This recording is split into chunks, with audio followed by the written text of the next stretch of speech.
মালয়েশিয়ায় কর্মী পাঠানোর ক্ষেত্রে অনিয়মের জন্য দায়ীদের বিরুদ্ধে ব্যবস্থা নেওয়া হবে বলে জানিয়েছেন প্রবাসী কল্যাণ ও বৈদেশিক কর্মসংস্থান প্রতিমন্ত্রী শফিকুর রহমান চৌধুরী। ঘটনা তদন্তে ৬ সদস্যের তদন্ত কমিটি করা হয়েছে। রবিবার রাজধানীতে সংবাদ সম্মেলনে প্রতিমন্ত্রী এসব কথা জানান। নানা অনিয়মের অভিযোগে ৩১ মে রাত ১২টা থেকে বাংলাদেশ সহ ১৪ দেশের জন্য শ্রমবাজার বন্ধ করে মালয়েশিয়া। দুর্নীতি, অনিয়ম ও সিন্ডিকেটের কারণে এ পর্যন্ত ৪ বার বাংলাদেশি কর্মীদের জন্য শ্রমবাজার বন্ধ করল মালয়েশিয়া সরকার।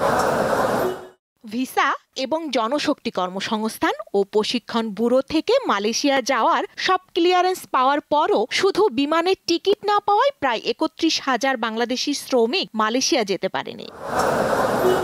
এদের অনেকেই জমি জমা বিক্রি করেছেন, কেউ কেউ চড়া সুদে ঋণ নেওয়ায় বিপাকে পড়েছেন। এ অবস্থায় সিআইডি জানিয়েছে, সম্প্রতি শ্রমিক হিসাবে মালয়েশিয়ায় যেতে না পারা সংক্ষুব্ধ কোনো শ্রমিক মামলা করলে ব্যবস্থা নেওয়া হবে।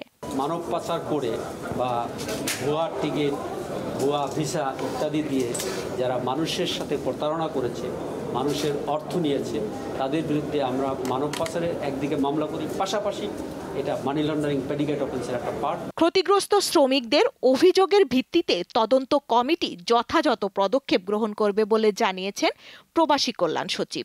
আমরা সিরিয়াস স্টেপ নিব, অবশ্যই নিব, এবং এই বিষয়ে আমাদের কোনো কার্পণ্য থাকবে না। প্রবাসী কল্যাণ প্রতিমন্ত্রী জানিয়েছেন, মালয়েশিয়ায় কর্মী পাঠানোর ক্ষেত্রে অনিয়মের জন্য দায়ীদের বিরুদ্ধে ব্যবস্থা নেওয়া হবে। মালয়েশিয়ান শ্রমবাজার খুলবে, খোলার ব্যাপারে আমরা কাজ করে যাচ্ছি। তদন্তের মাধ্যমে যারাই এইটার ব্যাপারে এই মালয়েশিয়া কর্মী প্রেরণে গাফলাতি করেছেন, যাদেরকে দোষী সাব্যস্ত করা হবে তাদের বিরুদ্ধে ব্যবস্থা নেওয়া হবে।